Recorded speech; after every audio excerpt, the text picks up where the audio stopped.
안녕하십니까. 행복한 아침 이재용입니다. 안녕하세요. 정예인입니다. 새로운 한 주가 시작됐습니다. 오늘은 12월 6일 월요일이고요. 뉴스부터 챙겨보도록 하겠습니다. 배추 가격이 지난해보다 50% 이상 오르면서 물가 상황이 더 암울해졌습니다. 배추 한 포기당 전국 평균 가격은 4,542원이었는데 작년에는 3,000원을 조금 넘었었던 거에 비하면 무려 50% 넘게 올랐습니다. 두 달 전 정부가 작황이 좋다면서 김장철 배추 가격 안정을 자신했지만 예측이 크게 빗나간 건데요. 가을 배추 출하량은 지난해보다 17% 넘게 줄었는데 겨울 배추 상황도 좋지 않아서 가격은 더 오를 것으로 보입니다. 여기다가 국산 깐 마늘과 굴 등 김장 재료 가격도 모두 올라서 소비자의 시름은 깊어질 전망입니다.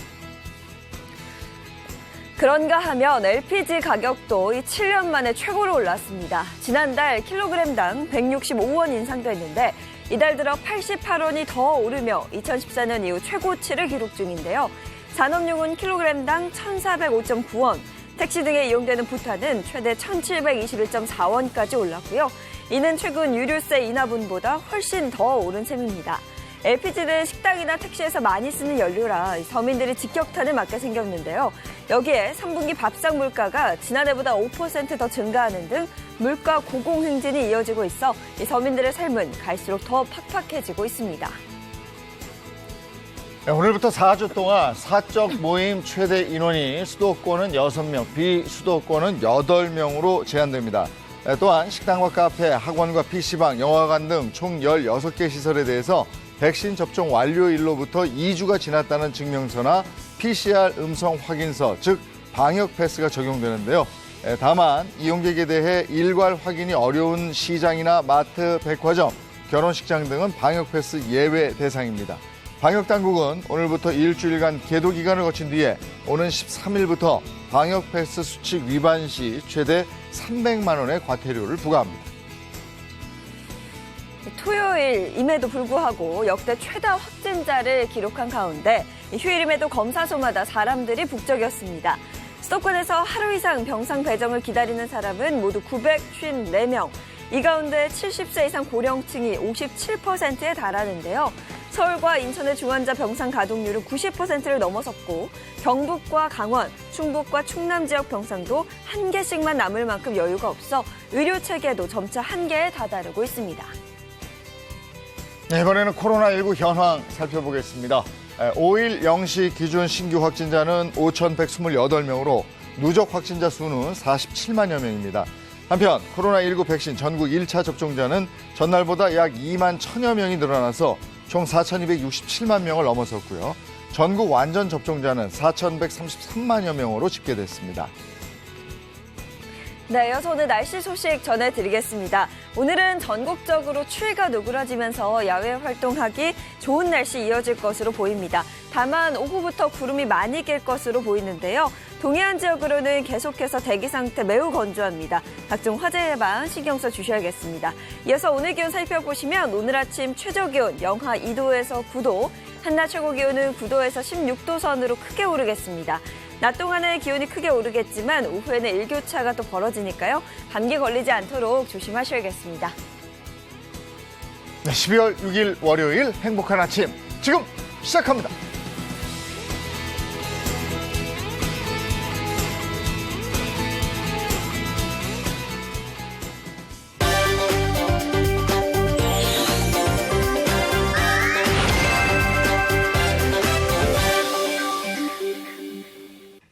네, 월요일 아침입니다. 자동차 관련 얘기부터 나눠보죠. 안건우 기자 전해주십시오. 네. 사람이 운전하지 않아도 알아서 주행을 하고 운전하고 신호도 지키고 교통법규 다 지켜주는 이런 기술 다 아시죠? 네네. 바로 자율주행 기술입니다. 오늘은 이 기술이 어디까지 왔는지 자율주행의 현주소에 대해서 이야기를 해보려고 합니다. 기술 발전 어마어마해진 것 같아요. 네, 어마어마. 지난번에 그 중국에서도 자율주행 그 택시가 운행하게 됐다는 그런 기사를 보고 솔직히 너무 부러웠어요. 너무 부러웠어요. 중국이 벌써 거기까지 가다니. 그러니까. 부럽다. 여러분 너무 부러워하시기만 할 필요는 없습니다. 네. 국내에서도 자율주행차를 돈 내고 타는 유상 운행이 최초로 시작이 됐는데요. 지난달 30일에 국내 기술로 운행하는 자율주행 택시가 서울에서 최초로 오. 운행을 시작했습니다. 제가 그 상암동 일대에서요. 네. 자동차 위에 뭔가 달려있는, 붙어있는, 그거 본 적이 있거든요. 혹시 이게 그건가요? 정답입니다. 네, 눈썰미가 엄청 좋으신데요.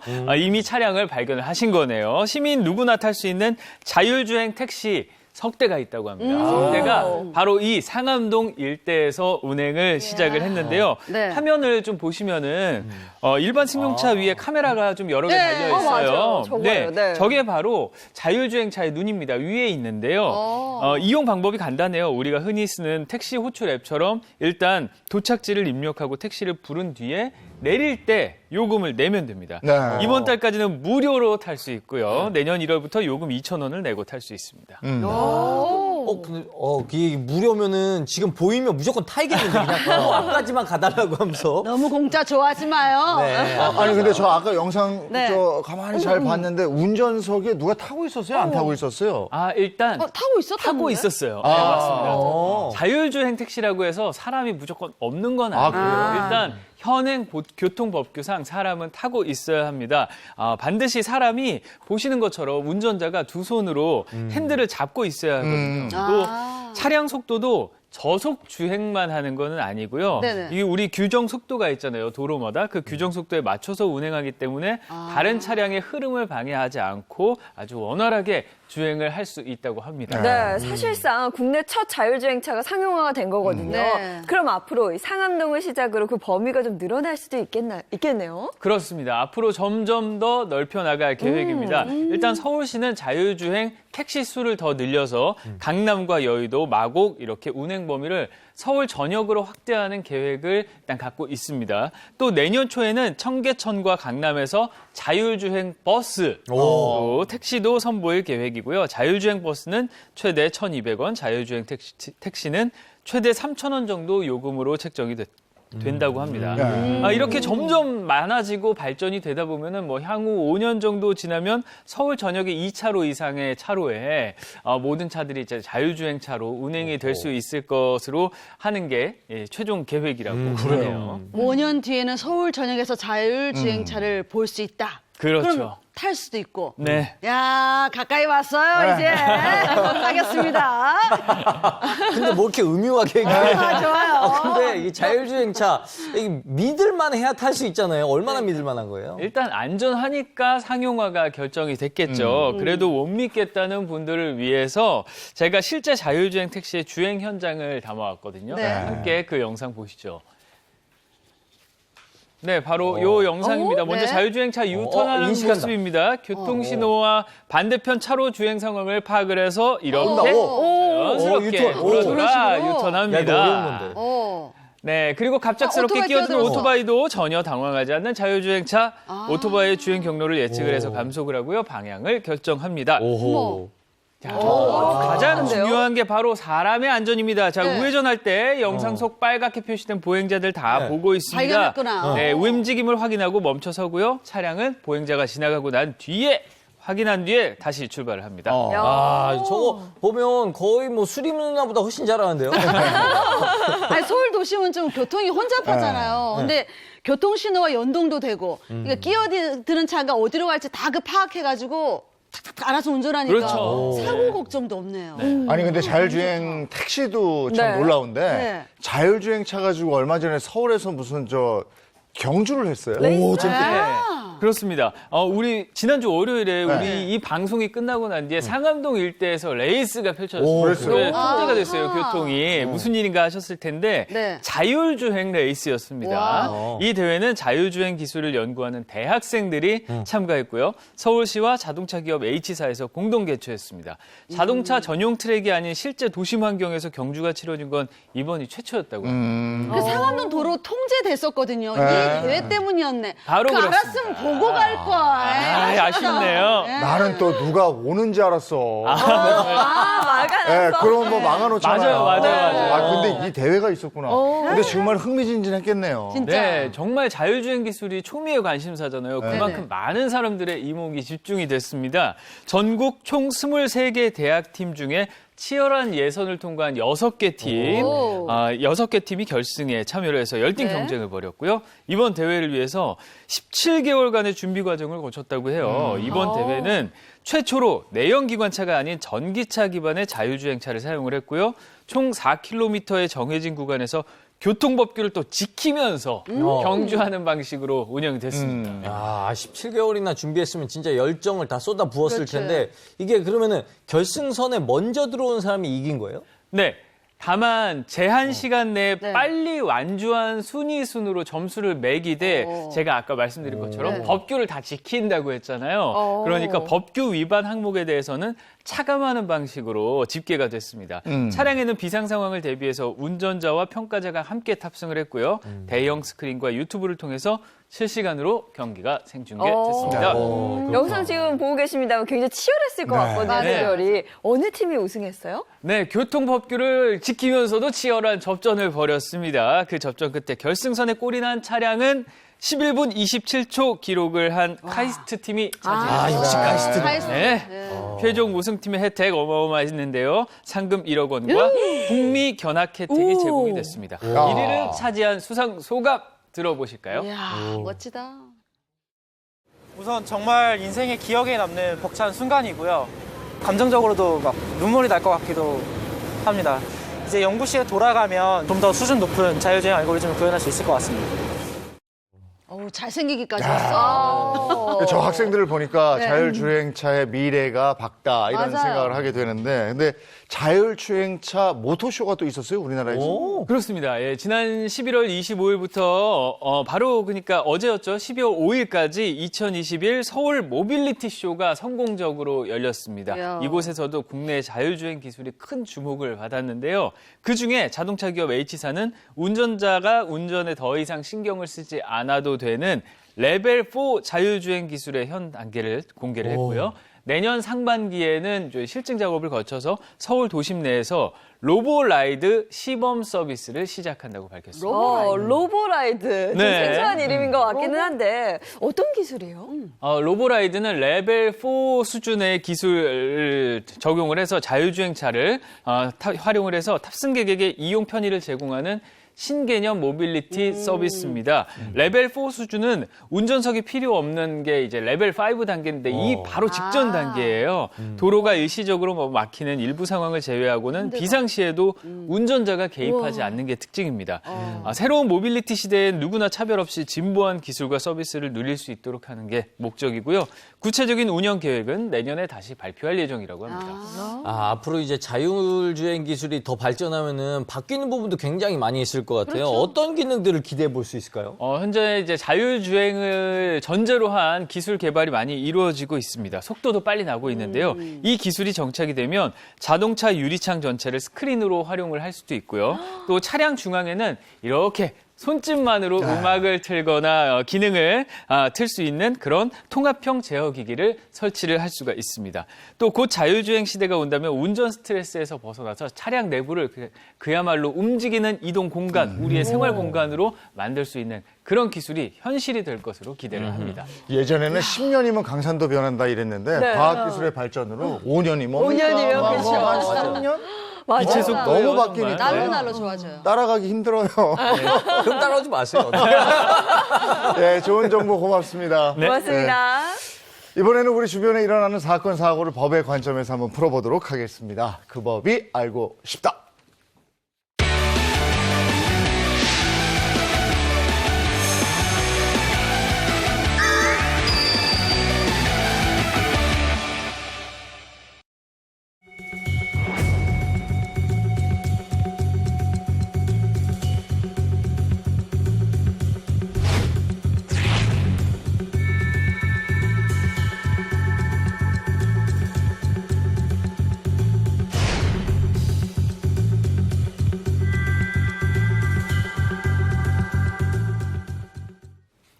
네, 그 법이 알고 싶다. 이인철 허주연 변호사 어서 오세요.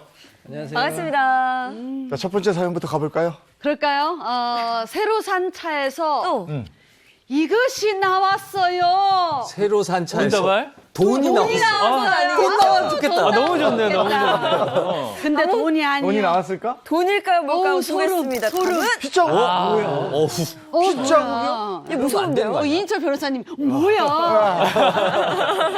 자, 이 사연 꽁트로 준비했는데 새 차를 뽑은 운전자 역할은 제가 하고요. 그 친구 역할은 이정수 씨가 하고요. 이 사연은 실제 사건을 바탕으로 재구성했습니다. 사연 속으로 끄고! 전 올해 안에 꼭 이루려 했던 목표를 드디어 이뤘습니다. 제 생애 처음으로 자동차를 산 겁니다. 비록 중고차였지만 상태는 뭐 새거나 다름없었습니다. 주변 시세보다 훨씬 싼 가격이 마음에 쏙 들었습니다. 야, 차 잘 나가네. 저 이정수 뒤통수. 야, 이정수, 야 타. 야, 너 새 차 뽑았구나. 야, 이거 진짜 이 비싼 차 아니야, 이거? 아이, 새로 뽑은 차는 아니고 새 것 같은 중고차 샀지. 아, 게다가 가격도 엄청 저렴해가지고 시세 절반 정도밖에 안 돼. 그래? 어. 조금 너무 싼 거 아니야, 절반이면은? 뭔가 이거 하자가 있는 것 같은데? 하자? 너 하차해. 미안해. 안 태워준다 너 자꾸 그러면. 태워줘. 무슨 소리 하고 있어 이 자식. 아이씨, 야, 근데 새 차 뽑은 김에 이게 드라이브 쫙 한번 해줘야 되는 거 아니냐? 고고!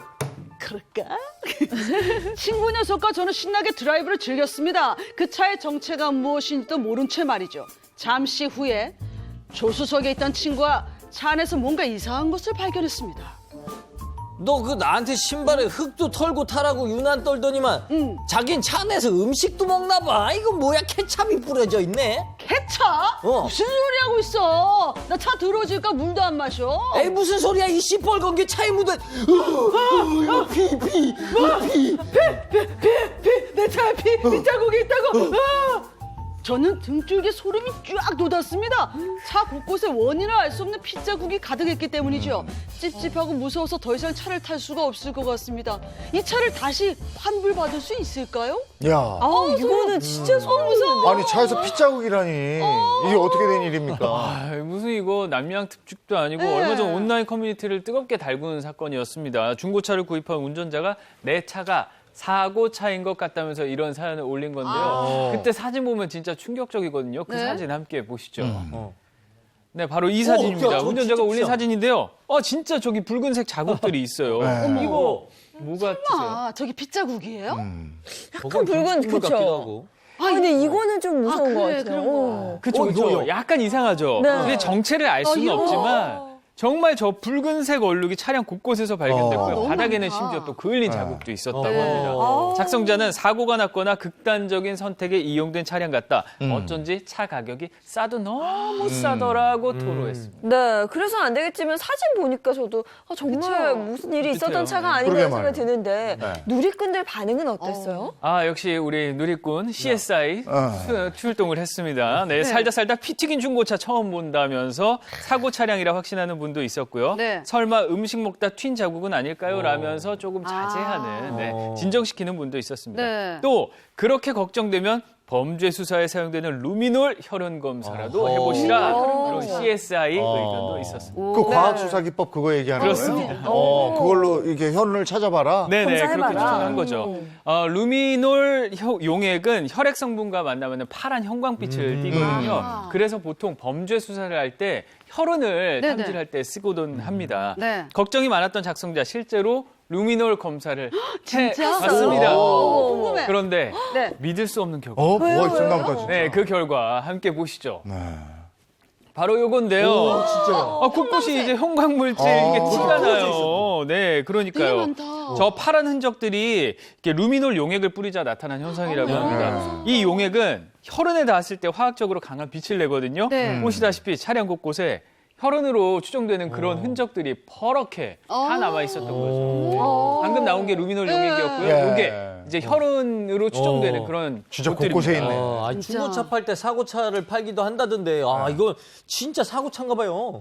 아니 근데 차량 외부에 무슨 저런 혈흔이 있고 이러면은 고라니 같은 거 왜 칠 수도 있잖아요. 네. 그렇죠. 근데 내부에 저런 게 있으니까 그러니까요. 저거는 뭐지? 그러니까 뭔가 더 섬뜩한 건데 네. 그런데 아직 핏자국이라고 확실히 단정짓기는 어렵다고 해요. 왜냐하면 루미놀 용액이요 구리나 녹 같은 성분에도 반응을 한다고 합니다. 뭐 아직 확실하진 않아서 좀 더 검사를 통해 알아봐야 한다는데 사실 저희가 사진 봤잖아요. 그 자체만으로는 그러게요. 조금 소름이 돋긴 해요. 그러니까요. 근데 그리고 이 루미놀 검사라는 게 이제 놀랍고 신기하긴 한데 이게 진짜 살인 사건에서 사용되는 거죠? 그렇죠. 이 혈흔이라고 하는 것은 이 망자가 남긴 다잉 메시지 또는 침묵의 목격자라고도 불려요. 그만큼 혈흔이 담고 있는 범죄 현장에 대한 정보나 단서가 굉장히 많다는 건데 이 혈흔이 흩뿌려진 모습을 보면 피해 상황을 역추적할 수 있을 정도로 굉장히 이 다양한 단서를 담고 있다고 합니다. 그리고 보신 것처럼 이제 파랗게 혈흔과 이 루미놀이 만나면 파랗게 형광 표시를 내면서 드러나게 되는데 이 루미놀에 대한 혈흔 반응이 굉장히 예민하대요. 그래서 10,000배 정도 희석된 아주 극소량의 혈흔에도 반응을 하고요. 육안으로 보이지 않는 그런 혈흔에도 다 반응을 한다고 합니다. 그래서 이 완전 범죄를 꿈꾸는 범인들이 이 세제나 물로 현장의 그 흔적을 막 지우잖아요. 맞아. 이게 소용이 없는 거예요. 이 루미놀을 만나면 이게 다 반응을 하기 때문에 이 범인들에게는 이 루미놀이 저승사자나 다름없는 거죠. 눈에 보이지도 않는 그런 혈흔을 탁탁탁 찾아내니까 과학 수사가 너무 발전했어요. 근데 과학 수사도 좋지만 이거 이제 무서워서 운전 어떻게 합니까? 너무 운전이 무서울 것 같아요. 근데 여기서 이제 아까 그거 있잖아요. 네. 이 차를 다시 환불받을 수 맞아요. 있을까요? 네. 요 부분인데 환불받을 수 있나요? 사실 저도 예전에 중고차 구입했는데 네. 하루가 멀다 않고 이제 고장이 나는 거예요. 환불을 알아봤는데 결국 환불을 못 받았습니다. 진짜? 왜냐하면 자동차 관리법에 따르면 이제 판매업자가 고의로 인을 사실은 이제 속이거나 아니면 이제 그 고지 안 한 경우에 30일 이내에 환불할 수가 있는데 사실 이론과 현실이 다르거든요. 왜냐하면 이게 또 입증이 어렵고 근데 특히 이번 사건 같은 경우에 애매해요. 핏자국이 있는 게 과연 자동차의 성능 저하냐 이런 것도 다툼이 많고요. 진짜. 심지어 이런 경우도 있어요. 어떤 사람이 집을 이제 구입하러 갔는데 집값이 굉장히 싼 거예요. 네네. 나중에 알고 보니까 그 집에서 살인 사건이 난 거죠. 이런 경우에 과연 그걸 해지할 수 있느냐 다툼이 많을 수가 있거든요. 네. 그래서 좋은 방법을 알려드릴게요. 네. 아예 계약서에 특약사항에 이러한 내용을 기재한 겁니다. 네. 그래서 만약에 판매업자가 어떤 고지하지 않은 새로운 사실이 발견된 경우에는 환불에 응한다. 이런 특약사항을 이제 달면은 나중에 환불받기가 쉬울 거라고 그러네. 생각합니다. 네, 이렇게 중고차 구입하실 때 정말 잘 알아보셔야 하는 게요. 차 안에서 그 번개탄 자국이 발견이 된 적도 번개탄? 있다고요. 네, 지난 2017년에 한 중고차 매매 업체에서 무사고 중개차를 구매한 사람의 사연이었습니다. 네. 일주일 뒤 이 직장인이 조수석 바닥 깔개를 바꾸려다가 뭔가 이상한 점을 발견을 했습니다. 사진에 나와 있는데요. 여기 차체 바닥에 동그랗게 녹아내린 자국이 있어요. 그리고 위쪽에 햇빛 가리개, 어머머. 이게 또 시커멓게 그을려 있었다는 겁니다. 이게 혹시나 싶어서 이 사람이 그을려져 있네. 시중에 번개탄을 사서 자국에 맞춰봤대요. 네. 네. 그랬더니 사이즈가 바로 잰 듯이 이렇게 꼭 맞을 수 있었나요? 이런 예감이었어요. 틀린 적이 없죠. 네. 이 번개탄 자국가 딱 맞았다 그러니까 이게 나쁜 상상이 안 할 수가 없는데 맞아, 그러면 맞아. 이거 업체 측에다가는 무슨 얘기를 들었을까요? 일단 차량을 전에 운행했던 주인이 음식점을 운영을 했었다 이렇게 해명을 했다고 해요. 그래서 달궈진 화로를 차 바닥에 올려놔서 생긴 자국이라고 해명을 했습니다. 네. 하지만 누리꾼과 전문가들은 화로 자국이 아니라면서 의견이 되게 분분했는데요. 결국 업체 측은 판매 전에 발견하지 못한 실수를 인정을 하고 환불 조치를 해줬습니다. 그러니까 중고차 살 때 이 차가 사고가 난 적이 있는지 아니면 침수된 차인지 이런 거 좀 알고 싶은 방법이 없을까요? 현장에서 좀 네. 쉽게 확인할 수 있는 방법이 한 가지가 있습니다. 바로 안전벨트를 확인을 하는 거예요. 안전벨트? 그러니까 눈에 보이는 부분에 어떤 이물질이나 오염물질은 지울 수가 있지만 네. 안전벨트를 끝까지 풀어보거나 반대로 감아보게 되면은 그 안에 침수가 됐을 때 들어간 흙이라든가 오염물질, 이런 침수 흔적, 사고 흔적 같은 것들을 발견하게 되는 경우가 있어요. 그래서 이걸 확인해 보시면 좋은데 또 요즘 악덕 판매업자들은 요 안전벨트만 딱 떼서 새 것으로 교체를 해서 그걸 속여서 판매하는 경우가 있다는 거예요. 이럴 때는 일단 의심되면요, 구매를 바로 하지 마시고 집으로 돌아오셔서 사이트 한 2개 정도를 확인을 해보시기를 추천을 드려요. 우선 보안개발원에서 운영하는 이 카히스토리라는 사이트가 있는데 카히스토리. 여기 들어가서 차량 번호나 차대 번호를 입력을 하면 사고가 나서 수리 비용이 얼마나 발생했는지 사고 이력 정보를 조회를 해볼 수가 있어요. 그리고 두 번째로 자동차 365라는 사이트도 있습니다. 여기서도 마찬가지로 정비 이력, 침수 이력, 사고 이력 이런 것들을 확인할 수 있다고 하니까요. 중고차 구매 결정하시기 전에 이런 거 꼭 확인을 하시면 좋겠습니다. 요즘에는 더 중고 거래가 활발한데 그 중고 제품에도 이런 문제들이 왕왕 나온다고 그래요. 네, 그 온라인 중고 플랫폼에서 TV를 구매한 사람의 사연이 또 화제가 됐는데요. 황당한 일을 겪었습니다. 그 대화 내용 네. 함께 보시죠. 네, 바로 요 내용인데요. 네. 액정이 조금 나간 TV가 중고시장에 액정이 조금 나왔습니다. 나갔다. TV를 끈 사진을 일단 보여줬어요, 판매자. 네. 여기까지 별 문제 없죠. 하지만 판매자가 TV를 켜서 보여달라고 하니까 화면이 산불. 축이 다 네, 다 뭐 나갔네요. 이거 뭐 거의 주식하는 건가요? 저 왼쪽에 호가창, 오른쪽에 차창, 밑에 거래량? 진짜네. 이거 그렇게도 못 쓸 것 같은데 액정이 조금만 깨졌단 말을 믿고 구매했다간 낭패를 볼 뻔한 거죠. 글이 지워진 거 조금 많이 깨졌습니다가 지워진 거 아니었을까요? TV 하면은 그럼 포기하고 음성만 들으라는 겁니까? 그래야 TV인데 할 것 같아요. 라디오라고 그렇게 파는 거예요? 뭐예요? 정말 이 아. 중고 거래할 때 꼭 확인해 봐야 되는 게 이 맞아. 판매자가 자기한테 유리한 것만 보여주고 그래, 불리한 맞아. 건 안 보여줄 때가 맞아. 많아요. 네, 그래서 꼼꼼히 살펴야 되는데 사실 요즘 그 근처에서 이런 중고거래 할 때 많잖아요. 근데 야외에서 만나니까 뭘 켜보거나 그러니까. 그게 쉽지 써보거나 않아. 확인해 그냥 보기가 믿고 하는 거니까. 그렇죠. 그 길거리에서 좀 민망할 때가 있거든요. 그 사실 이제 저도 몇 번 해봤는데 만나면은 서로 쭈뼛쭈뼛하니까 그렇죠.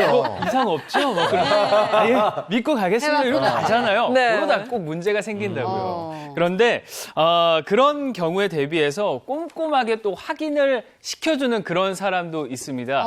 그 영상이 되게 화제가 됐거든요. 이 영상 되게 재밌더라고요. 네. 정말 열정적으로 이상이 없다는 걸 온몸으로 확인해주는 그래요? 이 판매자 함께 영상으로 보시죠. 네, 바로 이 영상입니다. 인터넷에서 화제가 된 어머니신가 봐. 영상인데요. 운동기구를 팔러 나왔는데 열심히 온몸을 흔들면서 당황한 것 같은데. 네, 뭐 훌라춤을 추고 계신데요. 길거리에서 이 정말. 현장은 신발 벗고. 엄마의 중고 거래를 지켜보던 딸이 엄마의 멋진 훌라춤을 찍어서 올린 겁니다. 온라인 조회수 290만 회를 넘으면서 이 시대의 진정한 판매자로 극찬을 받았습니다. 아니, 저 정도 너무 적극적으로 재밌네요. 알려주면 진짜 바로 콜하는 거죠. 저기 쿨 거래라 그러잖아요. 그러니까 저 아파트 그 밑에서 거래를 하셨고 네. 위에서 딸이 저걸 찍고 찍어가야죠. 있었던 거야.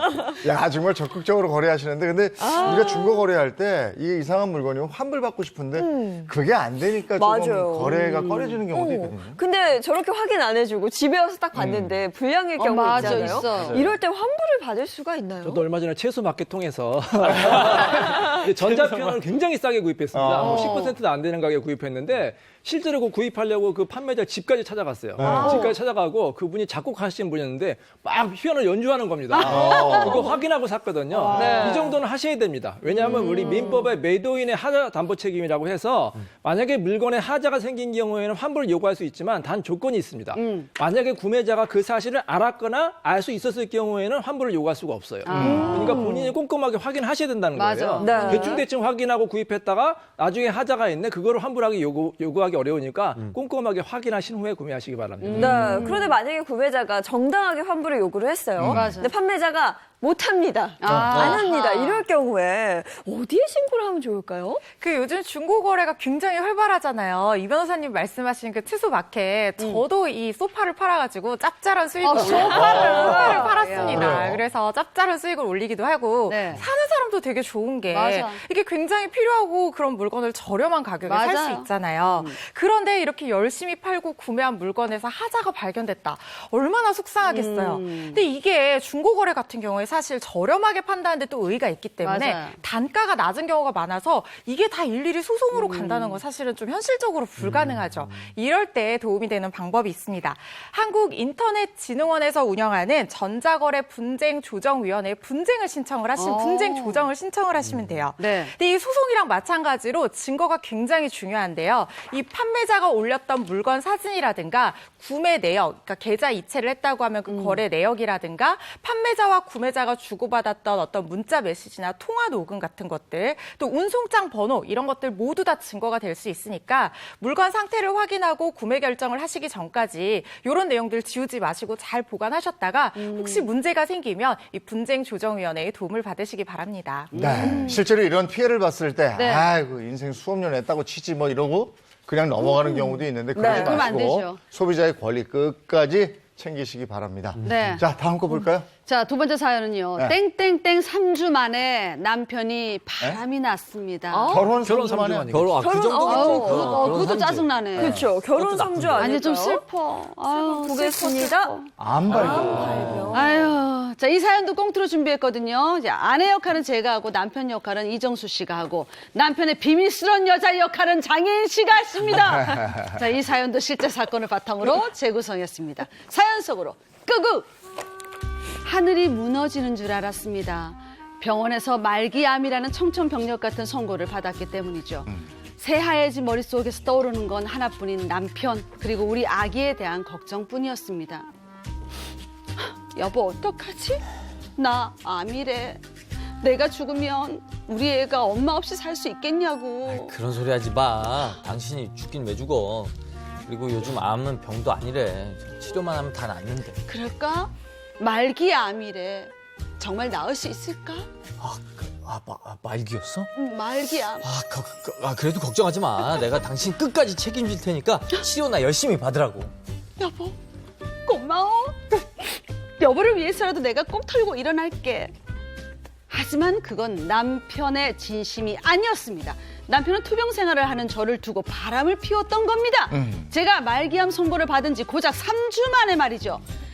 이봐 당신! 내 남편이랑 바람 피웠지. 어떻게 내가 암 선고를 받은 지 3주 만에 너희들이 그러고도 인간이야? 인간이죠. 그렇게 힘든 상황 속에서도 우리 정수 씨 자기 가족을 끝까지 책임지는 그 모습 너무 스윗하고 너무 따뜻해서 사랑하지 않을 수가 없었어요. 아내가 아픈 지 3주 만에 딴 여자를 만난 남자가 뭐가 책임감이 있어? 그리고 당신 애 엄마라며. 아니요. 저 유부녀 아니고 이혼녀. 뭐? 정확히 이혼녀예요. 그리고 그쪽은 지금 상태가 많이 안 좋으시다고 들었는데 이렇게 화내도 건강이 괜찮으신지 calm down. 좀 침착 좀 하세요. 지금 나 걱정하는 거야? 정말. 내가 분하고 원통해서라도 꼭 살아서 니들 복수할 거야. 내가 가만 안 둘 거야. 찢어 죽이고 말려 죽이겠다. 제 암 발병 소식을 듣자마자 외도한 남편. 그리고 이 모든 사실을 알면서도 같이 바람 피운 상간녀까지 모두 용서할 수 없습니다. 염치 없는 이들에게 꼭 이들에게 복수하고 싶은데 저는 어쩌면 좋을까요? 야, 짠하네요. 분통. 야, 이 감정이 듬뿍 이입된 이 명연기. 추워요. 허리빨 내린 것 같아요. 에어컨 좀 꺼주세요. 이거 어떻게 된 겁니까? 네, 최근 온라인에서 4기, 그러니까 말기암 진단을 받은 한 여성의 사연이 공개가 됐는데요. 너무했어. 투병과 육아를 병행하느라 힘든 그녀에게 생긴 더욱 고통스러운 일은 정말. 바로 남편이 암 발병 3주 만에 다른 여자와 바람이 났다는 겁니다. 어떻게 암 투병 중인데. 그래. 그것도 길게 오랫동안 몇십 년 한 것도 아니고 3주 만에 그렇게 바람 필 수 있어요? 그러니까 아내가 이런 사실을 전혀 눈치채지 못해서 더 배신감이 컸던 것 같아요. 아내의 주장에 의하면 남편이 어떻게든 억대의 돈을 들여서라도 당신의 병을 고치겠다 이렇게 약속을 했다고 해요. 그렇게 또 헌신하는 모습을 보였기 때문에 아내로서는 의심의 여지가 없었던 거죠. 하지만 어느 날 남편에게 온 메신저를 우연히 본 아내는 네. 두 눈을 의심할 수밖에 없었습니다. 어떻게 알았어요? 믿을 수밖에 없었어요. 네. 믿을 수가 없었어요, 이게. 네. 사진을 좀 보시죠. 자, 메신저에는 오빠 많이 사랑한다. 기다리고 있을 테니 연락할 수 있을 때 전화 달라. 이렇게 모르는 여성이 남편과 대화를 나누고 있었는데요. 또 뭐 오빠 저녁은? 이라는 말에 네. 너의 사랑? 네. 그거라면 가득 담아 나왔지라면서 누가 봐도 이게 연인 사이나 다름없는 그런 대화, 좀 부담스러운 대화가 오가고 너무 있었습니다. 달콤한 대화긴 대화를 한데. 딱 보니까 이거 외도가 이거 빼박인데요. 근데 그 상대도 그럼 가정이 있었던 거예요?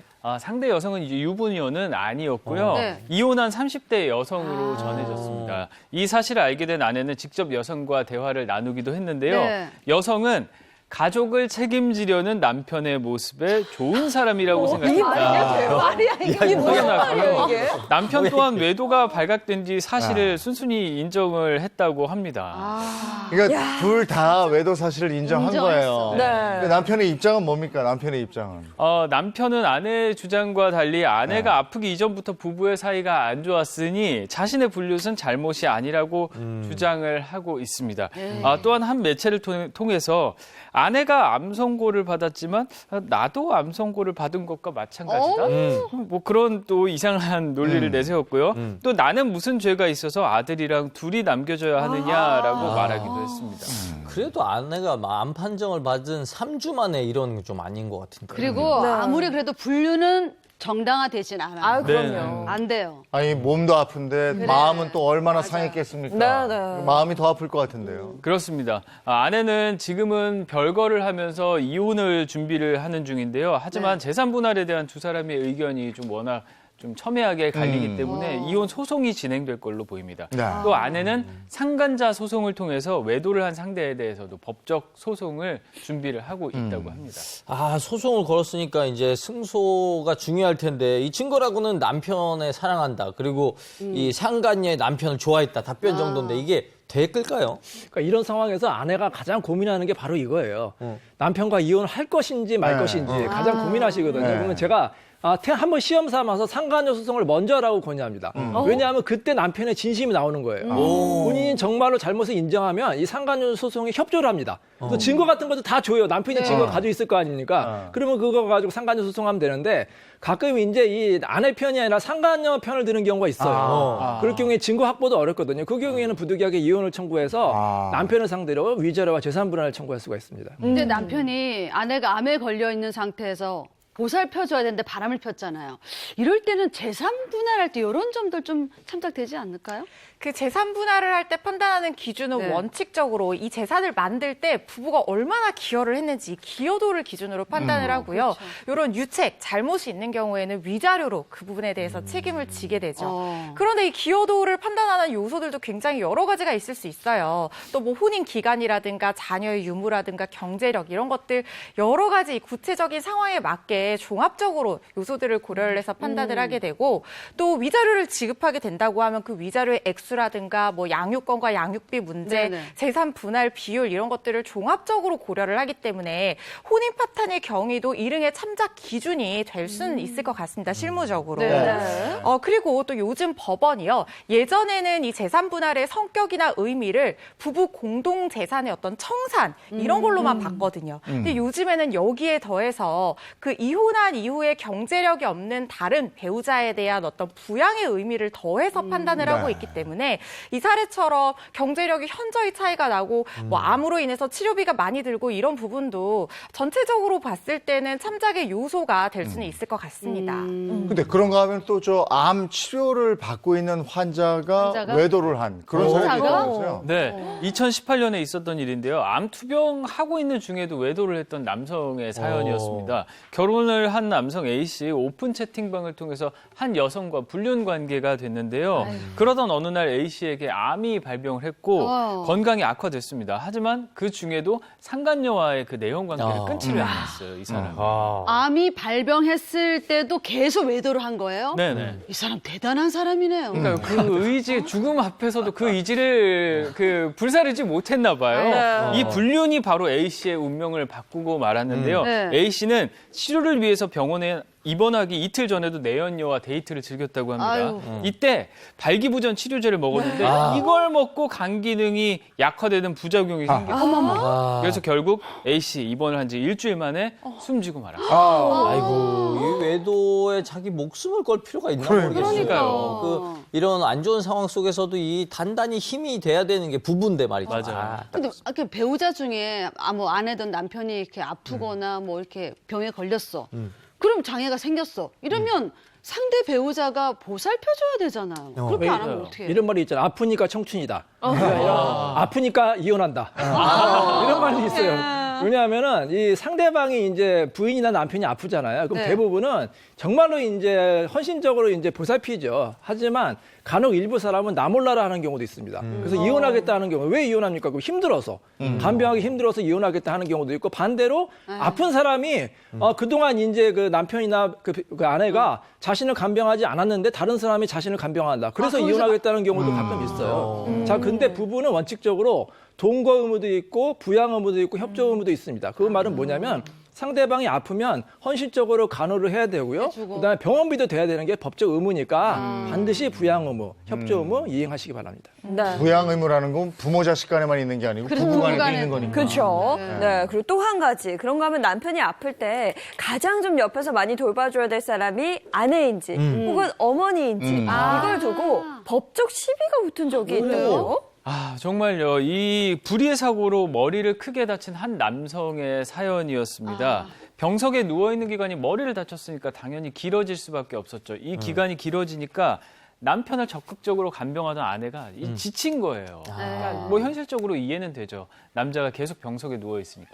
근데 그러다 보니까 점차 간호에 소홀해진 거고요. 급기야 남편의 어머니가 병간호에 나서게 됐습니다. 근데 이 남편의 어머니, 시어머니죠. 이 시어머니 또한 경제적으로 그렇게 넉넉한 상황은 아니었나 봐요. 그렇다 보니까 당연히 뭐 경제적으로도 부담일 수밖에 없고 심적으로도 부담일 수밖에 없고 또 시어머니가 고령일 거 아니에요. 그러니까 또 아마 건강상으로도 계속 남편을 간호하기가 아마 쉽지는 않았을 것 같습니다. 결국 시부모 측이 이 부담을 느껴서 며느리에게 치료비 무려 8,400만 원을 내놓으라.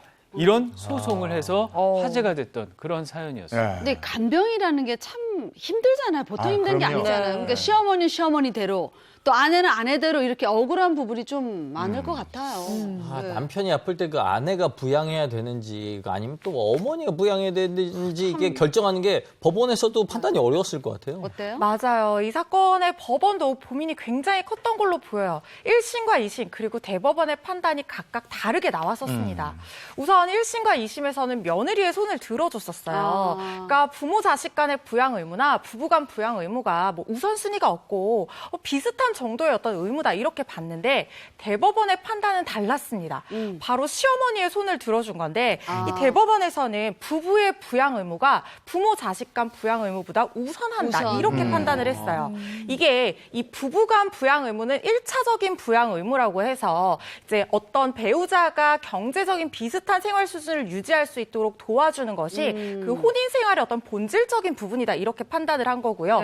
반면에 부모 자식 간의 부양 의무는 2차적인 부양 의무라고 해서 이 자식이나 부모 한쪽이 굉장히 힘든 상황에 처해 있는데 다른 쪽이 어떤 경제적인 여유나 능력이 있는 경우에 도와줄 수 있다라고 본 거예요. 그래서 이 대법원의 판결은 어떤 부양 의무의 우선순위를 좀 명확하게 제시를 했다는 데서 굉장히 의미가 있다 이렇게 볼 수 있겠습니다. 근데 이 판례는 좀 약간은 좀 변경이 돼야 될 필요가 있다고 생각하는 게 뭐냐면 만약에 이 부부가 남편이 가정폭력을 해가지고 따로 살고 있는 부부다 생각해보세요. 아내가 그 많은 치료비 다 부담하는 게 좀 부당할 수가 있잖아요. 그렇기 때문에 케이스 바이 케이스 사안별로 좀 다르게 해석할 필요가 있다고 생각이 됩니다. 근데 우리가 그냥 딱 생각은 부양 의무는 상속 순위하고 비슷한 것 같네요. 그렇죠. 그러니까 상속 순위도 맞아요. 부부가 부부면 부부한테 더 나눠서. 많이 가고 그다음에 자식에게 가고 그게 아니면은 부모에게 가고 뭐 이렇게 되니까 이거하고 이게 좀 비슷하게 가요. 근데 거기에 여러 가지 고려 사항이 있는 거겠죠. 네네. 알겠습니다. 지금까지 우리 주변에서 일어나고 있는 사건 사고를 법의 관점에서 풀어봤습니다.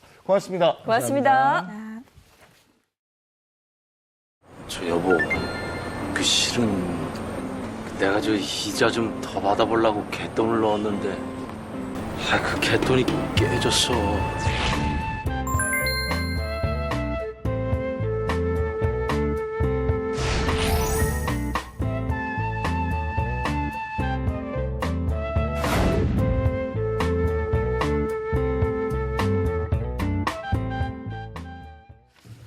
살면서 누구나 겪는 고민을 속 시원하게 해결해 드리겠습니다. 인생 Q&A 이효선의 용한 상담소입니다.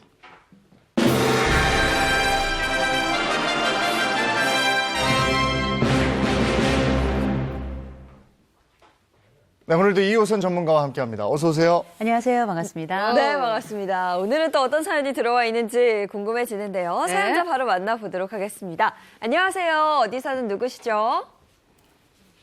안녕하세요. 저는 60살 주부입니다. 동갑내기 남편 때문에 상담을 신청하게 되었어요. 저희 남편은 성격은 참 좋습니다. 낙천적인 데다가 아무리 힘들어도 주변 사람들에게 짜증 한번 내는 법이 없고요. 유머 감각도 있습니다. 성격은 좋은 건 하나 보고 제가 결혼을 결심했거든요. 다만 아쉬운 점이라면 평생 제대로 잃은 일이 없다는 겁니다. 남편의 별명은 마이너스 손이에요.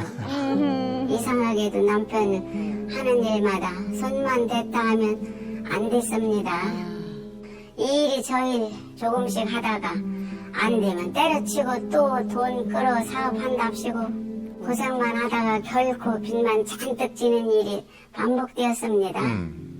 사정이 그렇다 보니 제가 가족들 생계를 책임지기 시작했고요. 남편 진 빚도 아직 남아있는 상태입니다. 한 번은 제가 진지하게 얘기했어요. 당신 그냥 아무것도 하지 말아라. 가만히 있는 게 도와주는 거다라고요. 그런데 문제는 남편이 몇 년이나 정말 아무것도 안 하는 거예요. 그냥 놀고 먹는 인생 살기로 노선을 정한 것 같더군요. 사람들은 만나는 횟수도 확 줄고 하고 싶은 것도 없고 할 수 있는 일도 없다고 합니다. 그동안 제가 일을 할 때마다 집안 살림까지 잘 해왔고요. 육아도 많이 도와왔습니다. 하지만 이젠 애들도 다 컸고 더 이상 남편이 집에서 도와줄 게 없어졌어요. 애들도 지들도 아빠한테 얻는 게 없다는 걸 알아서인지 은근히 아빠를 무시하기 시작했습니다. 그래도 60살이면 아직 한창 나이인데 뒷방 늙은이처럼 살고 있는 남편이 참 답답하고 짠합니다. 사회적으로 성공을 못했을 뿐이지 참 좋은 사람이거든요.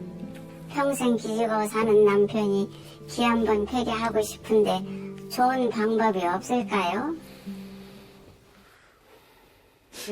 보니까 인성은 참 좋으신 분인데 네. 무기력하게 살아가는 남편을 보는 그게 참 답답하다 이런 얘기신 것 같아요. 그렇죠. 뭐. 지금 60이면 어떻게 보면 지금 인생은 60부터라고. 청춘이죠. 열심히 막 뭔가 하실 그쵸. 수 있는 나이거든요. 네, 근데 저는 남편이 일을 안 해서 밉습니다인 줄 알았는데 그게 또 아니에요. 그게 아니에요. 늘 가족들한테 기죽어 살았으니까 기 한번 폈으면 좋겠다. 이런 내용이거든요. 어떻게 보셨어요? 참 드문 사례입니다. 왜냐하면 이렇게 내 남편이 평생 우리 가족을 힘들게 했고 그래서 사실상 남편이 이렇게 가만히 있는 것 자체가 싫습니다. 밉습니다. 이런 사례가 훨씬 더 많아요. 그렇게 보자면 어쩌면 이 사례가 이 가족들에게 있어서 이 아빠 그리고 이 남편은 어떤 사람인가 한 면은 굉장히 안쓰럽고요. 네. 또 한 면은 이 가장으로서의 면모를 볼 때는 속상함도 있고 이런 두 개의 감정이 교차하는 게 아닌가 싶은 이런 생각이 들고요. 저는 무엇보다 먼저 이 사례를 들으면서 어떤 생각이 들었냐면 지금 우리에게 사연을 주신 이 어머니, 이 아내 정말 훌륭하다, 대단하다, 정말 고생 많이 했다 이 말씀 먼저 드리고 싶어요. 남편이 이런저런 사연으로 사업이 망했죠. 근데 이 세상에 망하고 싶어서 망한 사람은 아무도 없습니다. 그러나 이 상황을 알더라도 사실상 남편이 사업에 어려움을 많이 겪고 더군다나 그게 반복되었을 때 네. 남편에 대한 원망이 없을 수가 없어요. 그럼에도 불구하고 남편이 했던 여러 항목들을 하나하나 얘기해 가면서 최종적으로는 남편이 안타깝다는 거지 밉다 혹은 싫다 혹은 뭐 이혼하고 싶다 이런 게 아니거든요. 네. 이 모든 여정에 이 아내의 시선이 엿보여서 저는 약간 찡하기도 했어요. 결국 우리가 뭐 이런저런 얘기 많이 있겠지만 각각 가족마다 느끼는 이 경제적 고통과 상황에 대해서 느끼는 무게가 누가 더 크다라고 얘기할 수는 없을 겁니다. 아내는 아내대로, 남편은 남편대로, 아이들은 아이들대로 각각의 이 삶에 대한 무게가 다르게 느껴지긴 하겠지만 분명한 건 뭐냐면 이 집은 그래도 비교적 여기까지 잘 왔다는 거고요. 그리고 이제 본격적으로 아이들도 다 출가한 상태이기 때문에 이제 재구성이 남은 게 아닌가라는 생각이 듭니다. 이 사연 보내주신 분의 남편 보니까 딱 그 사람 같아요. 누구요? 기억하실 거 시트콤 드라마 순풍산부니까 영영영영영 박영규 씨 역할. 거기에 박영규 씨가 사업하면 망하고 사업하면 망하니까 맞아. 장인어른한테 늘 혼나잖아요. 네. 장인어른. 그 사람은 성격이 좋고 재밌고 막 그랬잖아요. 네. 미워할 수 없는 그런 남편 역할이었잖아요. 네. 근데 저는 그 드라마도 그랬습니다만 한국 사회 그 남편들이나 아빠들이 네. 어떻게 보면 좀 딱하고 안쓰러울 때도 있는 것 같아요. 그 네. 돈 버는 거에 유독 좀 민감한 사회잖아요. 한국뿐이 아니고 전 세계가 그럴 거예요. 남자들은 주머니에 돈이 없으면 사람이 위축되고요. 자신감 사라지고 이건 자존심 이상의 경우도 있는 거거든요. 근데 유독 왜 남자들이 이렇게 좀 없으면 이렇게 풀이 칵 죽어서 그렇게 다녀야 되는 위축되죠, 걸까요? 맞아. 여자도 그래요. 마찬가지입니다만 한 남자로서 위축되는 바도 있지만 아마 가장으로서의 위축은 더 크지 않겠나 이런 생각이 드는데 우리 한국 남자들로서 경제적 능력을 잃는다는 게 어떤 것인가 네. 이 부분을 잠깐 좀 나누면 좋을 것 같은데요. 제일 먼저는 기본적으로 오랜 세월 남자들에 대한 기본적인 호칭이 뭐냐면 권력 중심적 인간입니다. 힘 중심의 인간이에요. 반면 여성들은 관계 중심의 인간이다. 보통 이렇게 이야기를 하는데 힘 안에는 우리가 생각하는 근력만 있는 것이 아니라 거기에는 권력이라든지 명예라든지 돈이라든지 이런 것들이 함께 움직이는 거거든요. 그런 과정에 실제 이 경제력이라는 것이 남자의 자부심이자 힘의 상징이고 동시에 가장 중요한 임무이자 우리가 흔히 말하는 인간으로서 남자의 심장 역할을 한다. 보통 이렇게까지 이야기를 하거든요. 그런데 우리가 만약에 이렇게 경제 능력을 잃는다. 네. 그렇다면 말씀하셨던 것처럼 위축일 수도 있지만 사회적으로 내가 가지고 있는 권력, 명예, 돈 어떤 것도 획득하지 못했다라고 하는 그 감정적 좌절과 또 사회적으로 늘 다른 사람들의 시선을 의식하면서 살아야 되는 압박감을 느껴요.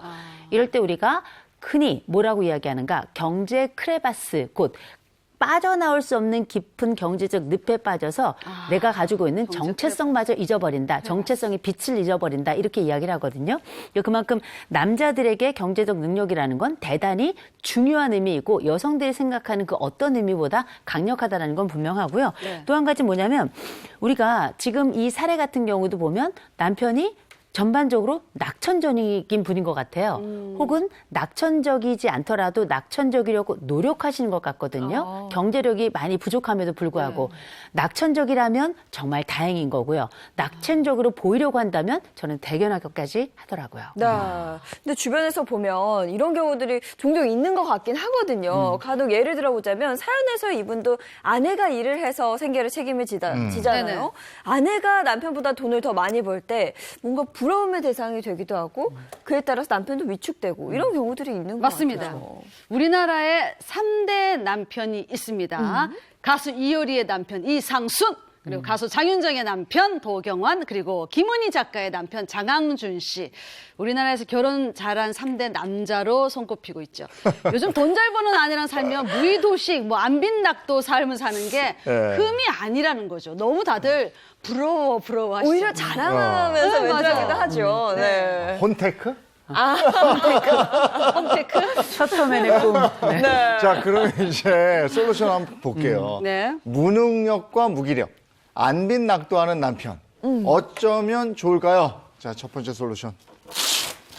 일상 계획표를 확 바꿔라. 계획표를 바꿔라? 이거는 지금 60대에 접어든 이 부부에게 너무나도 중요한 첫 번째 과제라고 할 수 있습니다. 이게 왜냐하면 우리 남편뿐만 아니라 아내도 60년 세월 올 때까지 진짜 열심히 살았고 정말 애를 썼고 아이들도 열심히 키웠을 겁니다. 그런데 우리가 이 시점에 내 남편이 경제적으로 무능함을 혹은 경제적으로 안타까움 혹은 부족함을 보이고 있다. 이 주제에 머물러 있을 때가 아니에요. 요 나이대가. 지금부터는 시선을 조금 더 객관적으로 좀 가져야 될 시점이기 때문입니다. 왜냐하면 지금 애들이 다 독립을 했죠. 애들이 다 독립하고 난 이후에는 이전에 남편이 실패를 했건 성공을 했건 이 과거 역사가 앞으로 올 이 부부 역사에 큰 의미가 없습니다. 그냥 은퇴한 부부들의 삶을 그대로 사는 거예요. 그래서 우리가 흔히 삶이라고 하는 게 때로는 기억과 흔적을 가지고 살긴 합니다. 그러나 이 기억과 흔적이 지금부터 흔히 말하는 노년의 시작점에 들 때는 이제 계획표를 바꾸기 시작해야 되고 과거가 아니라 우리에게 당면한 현재와 미래에 조금 더 시선과 방점을 둬야 된다는 거죠. 그래서 제일 먼저 말씀드릴 건 뭐냐. 지금까지 우리가 가지고 있던 어려움은 있었지만 우리가 여기까지 왔어요. 네. 잘했습니다. 그렇다면 이제부터 보다 괜찮은 부부의 노년을 어떻게 만들어갈지에 대한 일상의 계획표를 전적으로 바꾸는 게 지금 해야 될 가장 중대한 과제라고 보는 거죠. 네, 무기력한 남편의 일상 계획표를 완전히 달리 세워라 이런 조언이 될 텐데 구체적으로 어떤 방법이 있나요? 일단 남편을 좀 내보내야 됩니다. 네? 이게 쫓아내는 얘기가 아니고요. 네. 오해하시면 안 됩니다. 남편이 지금까지 굉장히 중요하게 집안에서 역할을 하긴 했습니다만 네. 어떤 제2의 삶을 준비해야 될 것인가에 관련된 네. 이야기예요. 그래서 우리가 지금 남편을 잠깐 얘기를 들어보니까 남편 굉장히 솔직하고요. 네. 그리고 낙천적인 분이기도 하고 또 집안에서 흔히 우리가 전통적으로 아내의 역할이라고 했던 그 역할을 묵묵히 해오면서 사실상 주로 인간관계가 좀 좁아들 수밖에 없는 상황에 처해져 있는 것 같은데 우리가 생각하는 제2의 삶이라고 하는 또 제3의 삶이라고 하는 은퇴의 삶에 있어서 인간관계의 확대는 굉장히 중요합니다. 네. 그래서 어디로 내보내냐면 흔히 우리나라 전국에 보시면 중장년 일자리 희망센터라는 데가 있어요. 근데 이게 중장년 일자리 희망센터가 꼭 일하십시오 그게 아니에요. 지금 사실상 60 이후에 일전에 그 특정한 어떤 경력 없이 재취업은 만만치는 않아요. 네. 그런데 우리가 중장년 일자리 희망센터에 가시면 뭘 하시냐면 나의 적성과 나의 취미와 나의 관련된 여러 관심사를 통해서 새로운 삶의 재교육을 시작합니다.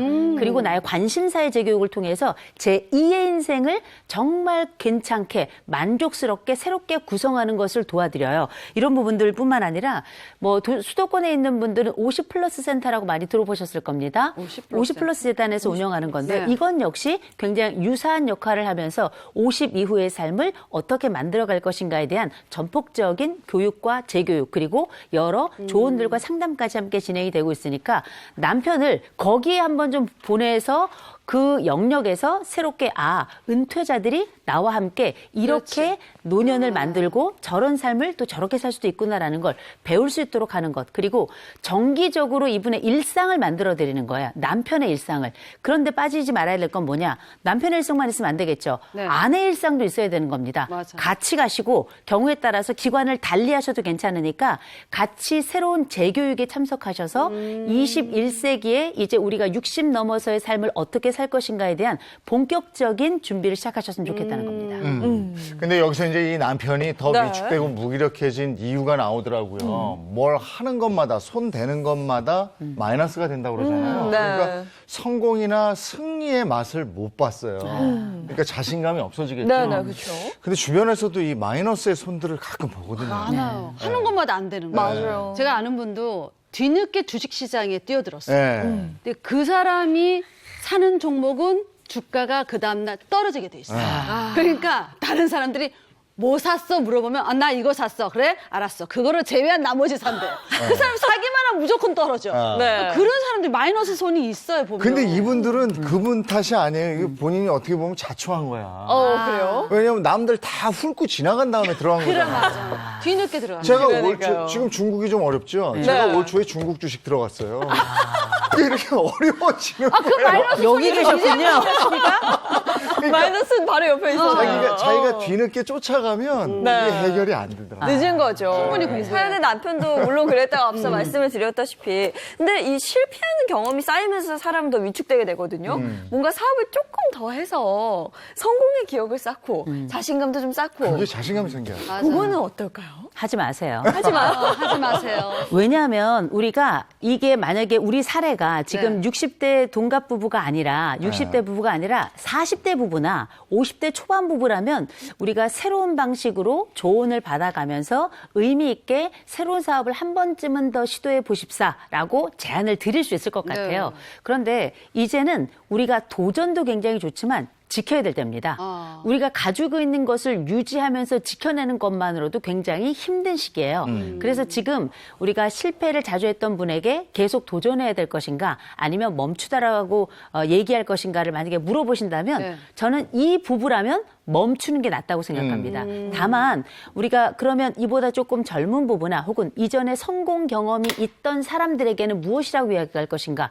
당연히 새로운 시도를 할 수 있겠죠. 또 성공의 경험이 있으니까. 네. 다만 나이가 들어간다는 건 뭐냐면 반드시 잃지 않아야 될 부분은 남겨놔야 되는 거예요. 그래서 흔히 재정의 한계를 정해놓고 그 다음번 나머지 몫으로 투자해라. 나머지 몫으로 사업해라. 나머지 돈은 건드리지 않는 것을 원칙으로 한다. 우리가 각서를 쓴다면 부부싸움으로 다시 이러지 마. 이런 각서가 아니고요. 바로 나이 들어서 새로운 영역에 도전할 때 전가족 혹은 남은 인생을 위태롭게 할 만한 상황을 만들지 않는다는 각서가 사실 훨씬 더 중요한 약속의 의미가 될 겁니다. 이렇게 해서 자신감을 회복해야 되니까 네. 그 할 수 있는 목표를 좀 정해서 그걸 달성하는 것도 좋을 것 같아요. 네. 만약에 이분이 경기도에 사신다면 그 아까 이제 계획표 말씀하셨으니까 일상의 계획을 경기도에 있는 산 20개를 내가 다 올라간다. 내지는 뭐 이런 거 내가 눈에 할 수- 보이는 내가 달성할 할 수 있는 있잖아. 거. 네네. 그럼 그걸 달성해 놓고 나면 기분이 그렇게 좋더라고요. 오늘 이재용님 얘기, 자신 얘기 많이 하시네요. 마이너스 손해, 뭐 등산. 등산. 네. 아니 저도 이제 프리랜서 아나운서가 된 다음에 네. 무슨 목표를 정하지 해서 100대 명산을 정해놓고 그래, 맞아요. 그걸 그거 2년 중요해요. 동안 하고 나니까 네. 이거 자신감 하는구나 이런 성취감 게 딱 생기니까 생기고. 그런 훌륭합니다. 계획표를 세우는 것도 좋을 거예요. 맞아요. 우리가 이런 계획을 따봉 이렇게 해야 돼요. 따봉. 네. 두 번째. 자녀들의 편견을 뒤집어라. 사연자의 말씀을 좀 들어보니까 자녀들이 아버지에 대해서 원망하는 마음이 좀 있는 것 같아요. 물론 우리가 아버지가 멋진 분이라 그리고 아버지가 성공하고 그리고 면면이 사회적으로도 괜찮은 분이라 우리 아버지 이런 사람이야. 내가 우리 아버지 덕 이렇게 해봤어. 너무나 좋죠. 그런데 아버지가 놀았던 분은 아니에요. 최선을 다해 달려왔는데 뭔가 잘 안 된 겁니다. 우리도 뭐 청년기를 살고 있는 자녀들이 살다 보면 성공하는 것도 있지만 실패하는 것들을 경험하는 것처럼 아버지들이 지금은 남루하고 허름해 보이지만 과거 나름 최선을 다해서 달렸던 분이거든요. 그런데 제가 이 지점에서 한 가지 좀 말씀드리고 싶은 게 저는 여기 보면 무능력, 무기력, 안빈낙도하는 남편 어쩌면 좋을까요? 했는데 전 이 제목이 진짜 마음에 들지 않아요. 왜냐하면 이 아내로서는 때로는 이런 느낌을 잠깐 받았을 수 있습니다만 자녀들 입장에서 한번 생각을 해보시면 아니 남편은 전업 남편 하면 안 됩니까? 집에서 전업주부 하면 안 되는 거예요? 그거 불가능한 거 아닙니다. 맞아. 요새 젊은 사람들이 깨어있다고 하는 분들이 되게 성 역할에 대해서 공정에 대해서 이야기를 많이 하면서 내 아버지는 그러면 안 된다고 생각하는 건 이상한 논리라는 거죠. 네. 그러면 이 남편, 곧 내 아버지가 집에서 그냥 안빈낙도만 하고 아무것도 하지 않았느냐? 그렇지 않았어요. 아이들 육아도 함께 했고 그러니까. 가사도 더 맡고 하면서 사실상 밖에 나가서 일을 하는 아내 대신에 가사를 전담했던 겁니다. 이런 부분에 있어서 가만 생각해 보면 자녀들이야말로 아버지에 대해서 과거 가부장에 대한 고정관념을 가지고 있는 게 아니었나 이런 생각을 가지고 있어서 실제 이 남자의 역할에 대한 사회적 편견이나 고정관념을 가지고 있는 자녀들의 시선을 교정하는 게 저는 굉장히 중요할 것 같아요. 맞아요. 왜냐하면 아들이 있다면 이 아버지가 나이 들었을 때의 모습에 대한 두려움일 수도 있고 이상형일 수도 있거든요. 그럼 이 자녀들이 난 나이 먹어서 아버지처럼 살아야지 혹은 아버지처럼 살지 말아야지 이런 얘기 많이 하는데 아버지처럼 살지 말아야지라는 고백은 모든 사람들에게 비극이에요. 왜냐하면 나는 내 아버지의 DNA를 가지고 있잖아요. 그렇죠. 내 아버지의 모든 역사 가운데 내 역사도 그림자처럼 드러날 텐데 이런 고백이 이 자녀에게는 건강한 고백일까요? 그렇지 않습니다. 아버지께도 이 시선이 보이지 않을까요? 당연히 보여요. 이런 부분에 대한 시선과 교정이 지금 우리 가족, 이 나이 들어가는 60대 초반에 서서 새로운 삶을 계획하고 있는 이 부부에게는 중요한 자녀들과의 인생 과업이라고 저는 봅니다. 맞아요. 그러니까 사연 주신 분이 남편이 뭐 집안 살림하고 아이들 육아 도맡아 잘해왔다고 그랬잖아요. 근데 아이들이 크니까 은근히 아빠를 무시한다 그렇게 얘기했거든요. 그러니까 아빠가 필요할 땐 별말 없다가 아빠가 이제 필요 없어지니까 그렇게 외면하는 게 되지 않을까 그런 생각도 들어요. 이게 흔히 우리가 공감 능력이라는 얘기 아시죠? 네, 공감 능력에 대해 잠깐 말씀드릴까요? 네. 이건 지능입니다. 왜냐하면 마치 숫자 5자를 뒤집어서 읽으려면 우리가 2가 되죠. 네. 이걸 하려면 머릿속에 어떤 현상이 발생해야 되냐면 심적 회전이라는 게 발생해요. 머릿속에서 한번 돌려보는 거죠. 기존에 내가 가지고 있던 것들을 돌려보는 능력, 그걸 통해서 저 사람이라면 어땠을까라고 하는 감정 경험을 해보는 거예요. 이건 전적인 인지기능이자 동시에 감정지능이에요. 그러면 이 자녀들이 지금 보이고 있는 여러 요소들을 보면 먼저 전 이 자녀들 흉보거나 나쁘게 얘기하고 싶지 않아요. 왜냐? 어려운 환경 속에 지금 출가를 할 정도면 자신들도 아둥바둥 최선을 다해서 열심히 사는 거예요. 잘했어요. 그리고 지금 우리가 지금 이야기 있는 것처럼 아버지가 성공을 하고 잘 됐으면 더 좋은 신발 신고 더 좋은 옷 입고 그다음에 더 멋진 차 가지고 또 재산도 물려받았을 수 있겠죠. 네. 또 요새 뭐 증여도 많다는데 그런 상황일 수 있겠지만 이 아버지가 가지고 있는 좌절이 다행인 건 아이들의 좌절로 이어지지는 않았어요. 그러니 전 이것만으로도 자녀들의 시선은 훌륭하다고 봐요. 다만 분명한 건 아버지가 게으른 사람 아닙니다. 아버지 무능력한 게 아니라 다른 역할을 그 나이 때의 기성세대의 아버지로서는 감수하면서 그 역할을 한 거예요. 네. 저는 이것만으로도 아버지에 대한 1차 시선은 교정이 가능하다고 봅니다. 아버지에 대한 그 자녀들의 편견을 뜯어고치는 게 정말 핵심이 될 텐데 맞아요. 그러려면 다 함께 노력해야 되는 거잖아요. 아유, 그럼요. 중요한 말씀인데 그중에 가장 중요한 역할을 해야 될 분이 사실은 어머니예요. 아유, 지금까지도 힘들게 살아 죽었는데 뭘 또 역할을 주냐 이러실 수 있는데요. 아이들에게 이 집안에서 누가 가장 고생하고 그래요. 누가 가장 의미 있는 사람일까요? 어머니예요. 네. 가장 말의 힘이나 삶의 의미로서도 당당하게 하나의 면모를 갖추고 있는 분이 아이들에게는 엄마라고요. 엄마. 그럴 때 엄마가 아유, 니네 아버지가 그때 좀 잘했어야 되는데 그래, 늘 이런 얘기를 하거나 혹은 네. 니네 아버지 좀 나갔으면 좋겠다. 맞아, 능력 없어. 만일 이런 얘기를 한다면 자녀들은 이 아버지를 정말 무능력하고 무기력하는 사람으로 맞아요, 완전히 맞아요. 이름표를 붙여버릴 거예요. 그런데 이 아버지의 DNA가 아이들에게 같다고 말씀드렸죠. 이 아버지에게 우리가 어떤 의미를 부여하느냐에 따라서 내 아들과 딸의 이후 장래에 나이 들었을 때 모습이 결정되는 겁니다. 그래서 우리 어머니께서 말씀해 주셨으면 좋겠어요. 야, 니네 아버지가 정말 용기 있다. 사실 다른 남자들 사이에서 이렇게 집에서 너희들 돌보고 또 집안일 하면서 이게 요즘은 그래도 어느 정도 이해가 되지만 그 옛날엔 상상할 수도 없는 일인데 네 아버지가 이걸 해냈잖니. 두 번째, 네 아버지 유머 끝내준다. 네 아버지 얼마나 낙천적인 사람이니. 니네 낙천성이 아버지로부터 온 거야. 그래서 긍정적인 두 개의 자원을 연결하는 역할을 해주는 것. 이거 굉장히 중요한 어머니의 유일한 역할이자 가장 중대한 역할이라고 할 수 있습니다. 네. 자녀들의 편견을 뒤집어라. 그리고 마지막 10년 뒤를 함께 상상하라. 10년 뒤를 10년 뒤. 함께. 이거 되게 중요한데요. 지금은 남편에게 새 일을 권할 게 아니고요. 새 마음을 권하는 게 되게 중요합니다. 그래서 과거 약간 눌려있고 마치 쿠킹 오일을 이렇게 구겨놓은 것 같은 그런 마음일 수도 있지만 이분이 가지고 있는 낙천성과 이분이 가지고 있는 좋은 성격, 아내가 그 모진 세월 힘들었는데도 성격 하나 끝내주는 좋은 사람이라고 이렇게 이야기할 정도면 이 부분은 앞으로 잘 살 가능성이 훨씬 높아요. 돈이 많고 불행한 노후를 사는 사람들도 많아요. 그런데 돈이 없어도 이 부분은 행복감을 느낄 가능성이 매우 높습니다. 그런 차원에서 뭘 해야 되는가? 10년 뒤에 우리 부부는 어떻게 살까를 남편이랑 지금부터 같이 머릿속에 짜내고 계획을 세워야 돼요. 굉장히 중요합니다. 그래서 지금 제일 중요한 게 뭐냐면 이 집에 보니까 빚이 남아 있어요. 맞아요. 이거 되게 위험한 겁니다. 특별히 60 이상, 60이 넘었는데 빚이 남아 있다? 이 부분에 대해서는 반드시 재정 상담을 좀 받으셨으면 좋겠어요. 이 빚을 어떻게 청산할 수 있을지. 관련해서 이것과 관련된 건 은행에 가서 받을 수도 있고요. 재정 네. 전문가들에게도 받을 수 있거든요. 그래서 작던 크던 자녀들과 좀 합심해서 이 빚을 빨리 청산해서 내게 오는 노후의 그림자가 되지 않도록 하는 10년 이후의 첫 번째 계획으로 재정 상담 받으시면 좋을 것 같고요. 또 한 가지는 이 남편하고 함께 살아가면서 이 부부가 열심히 살았지만 보니까 건강에 대한 관리는 잘 안 했을 가능성이 굉장히 높아요. 10년 뒤 계획하신다면 건강 계획 2차로 반드시 세우셔야 될 겁니다. 여기까지 일단 말씀드릴게요. 그러니까 재정 상담을 먼저 받는 게 이게 우선순위 같아요. 그리고 남편이 진 빚도 빨리 갚을 수 있고 또 10년 뒤에 계획도 잘 세울 수 있을 것 같고 재정 상담 꼭 받아보세요. 네. 네.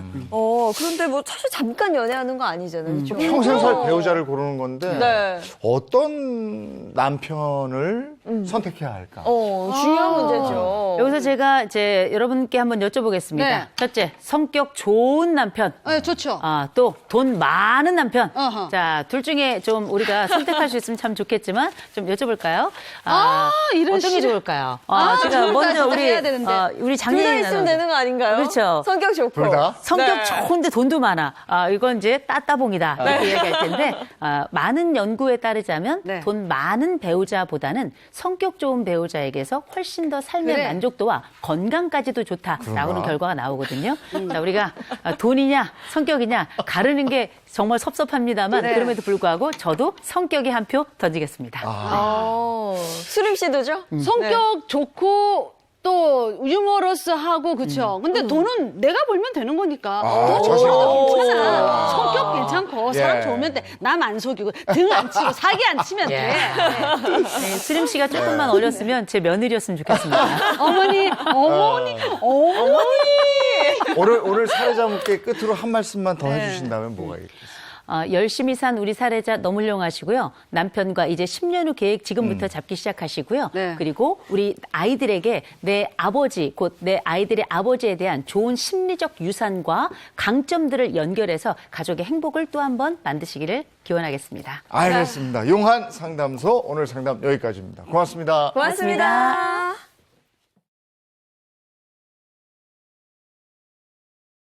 연말에 송년 모임 세워놓으신 분들도 많으실 텐데 네. 아시죠? 오늘부터 4주죠? 4주. 그쵸, 네. 다시 이제 수도권은 6명, 비수도권은 8명 이렇게 사적 모임 제한이 있습니다. 네, 그렇습니다. 최근에 확진자 굉장히 많이 늘어나면서 많은 분들 걱정하고 계시고요. 저는 운전하다 주말 깜짝 놀란 게 그 임시선별진료소에 사람이 네. 정말 많더라고요. 오늘도 개인 방역 철저히 지키시기 바랍니다. 좋은 하루 보내시고요. 저희 내일 아침 7시 30분 알찬 소식 가지고 돌아오겠습니다. 행복한 아침, 행복한 하루 되십시오. 고맙습니다. 고맙습니다.